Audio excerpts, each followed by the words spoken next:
अभी सोचा है कि हमारे सिर के ठीक ऊपर इस नीले आसमान में असल में है क्या।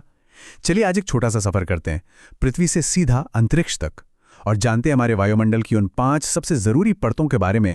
अब जमीन से शुरू करके अंतरिक्ष तक एक के बाद एक आने वाली इन परतों का सही क्रम याद रखना थोड़ा मुश्किल हो सकता है ना।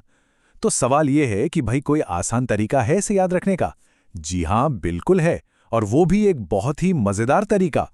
इस पूरे सफर का राज या कह लीजिए चाबी छिपी है बस एक लाइन में। क्षोभ, समतल, मध्य, आयन तो बाहर है। हाँ, बस ये एक लाइन, और यही लाइन हमें वायुमंडल में परत दर परत ऊपर की ओर ले जाएगी। तो ठीक है, सफर शुरू किया जाए। हम अपनी यात्रा शुरू करेंगे पृथ्वी की सबसे पहली, सबसे निचली परत से, मतलब ठीक हमारे अपने घर से। हमारी ट्रिक याद है, उसका पहला शब्द क्या था? क्षोभ। और इसी क्षोभ से हमें मिलती है हमारी पहली परत, क्षोभ मंडल। इसे अंग्रेजी में ट्रोपोस्फियर भी कहते हैं। जरा देखिए, ये जो बादल, बारिश, बिजली, मौसम का हर रंग जो हम देखते हैं ना, वो सब कुछ यहीं होता है। ऐसा क्यों? क्योंकि वायुमंडल का लगभग सारा का सारा पानी, मतलब जल वाष्प, इसी परत में मौजूद है। सीधी सी बात है, क्षोभ मंडल ही वो जगह है जहां मौसम की सारी हलचल होती है और जहां हम सब अपनी जिंदगी जीते हैं। तो जैसा कि नोट में साफ लिखा है, क्षोभ मंडल ही वायुमंडल की सबसे पहली परत है। हमारी यात्रा की शुरुआत यहीं से होती है। चलिए अब थोड़ा और ऊपर का रुख करते हैं। अब हम उन परतों को देखेंगे जो हमारे ग्रह के लिए कह सकते हैं कि एक शील्ड, एक सुरक्षा कवच की तरह काम करती हैं। हमारी ट्रिक का दूसरा शब्द याद है, समतल।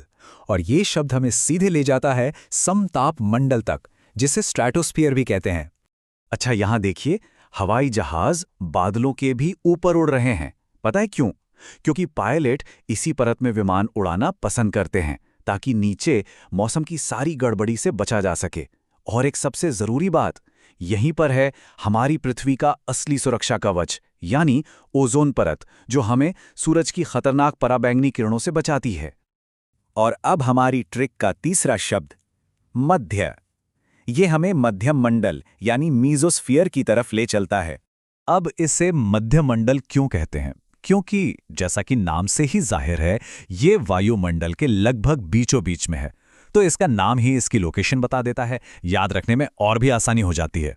और हाँ, सुरक्षा के लिहाज से ये परत बहुत बहुत जरूरी है। जरा इस तस्वीर में जलते हुए उल्कापिंड को देखिए।